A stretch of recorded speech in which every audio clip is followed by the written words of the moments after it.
এই পর্বে আমরা ব্যবসা উদ্যোগ বিষয়ে 10ম অধ্যায় অর্থাৎ ব্যবসা উদ্যোগ উন্নয়নে সহায়ক সেবা এই অধ্যায়ের জ্ঞানমূলক প্রশ্নগুলো দেখব। প্রথমে উদ্দীপনামূলক সহায়তা বলতে কি বোঝো?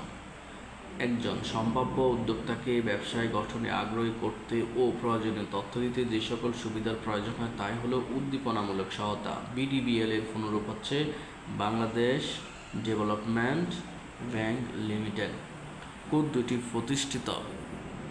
কোন দুটি প্রতিষ্ঠান একত্রিত হয়ে বিডিবিএল প্রতিষ্ঠিত হয়? বাংলাদেশ শিল্প ব্যাংক এবং বাংলাদেশ শিল্প ঋণ সংস্থা একত্রিত হয়ে বিডিবিএল নামে নতুন করে কার্যক্রম শুরু করে। ব্র্যাক কি? ব্র্যাক পৃথিবীর বৃহৎ এনজিও। মাইডাস কি?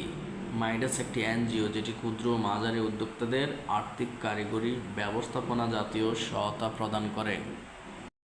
এই ছিল 10ম অধ্যায়ের জ্ঞানমূলক প্রশ্ন।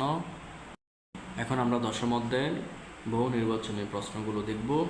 নতুন ব্যবসা বা শিল্প স্থাপন কোন কাজ? সৃজনশীল কাজ এবং গঠনমূলক কাজ। সমর্থনমূলক সহায়তা কোনটি? পুঁজির সংস্থান।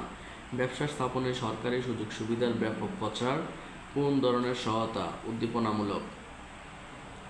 কোনটি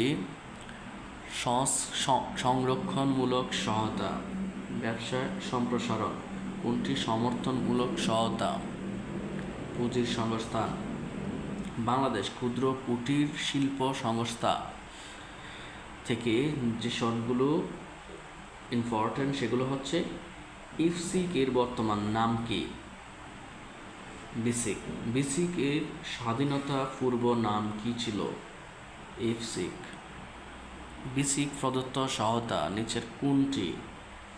উদ্যোক্তা চিহ্নিতকরণ। নিচের কোনটি শিল্প স্থাপনের ক্ষেত্রে অর্থায়ন করে থাকে? বিডিবিএল। বাংলাদেশের মোট জনসংখ্যার শতকরা কত ভাগ নারী? 50%। রাষ্ট্রায়ত্ত বাণিজ্যিক ব্যাংক কয়টি? 4টি। বাংলাদেশের প্রধান বাণিজ্যিক ব্যাংক কোনটি? সোনালী ব্যাংক। বাংলাদেশের রাষ্ট্রায়ত্ত বাণিজ্যিক ব্যাংক কতটি? 4টি। নিচের কোন জেলায় বিটাকের আঞ্চলিক কেন্দ্র আছে? চট্টগ্রাম। বাংলাদেশের প্রধান বাণিজ্যিক ব্যাংক থেকে ঋণ সহায়তা নিতে হলে কোন ব্যাংকে যেতে হবে?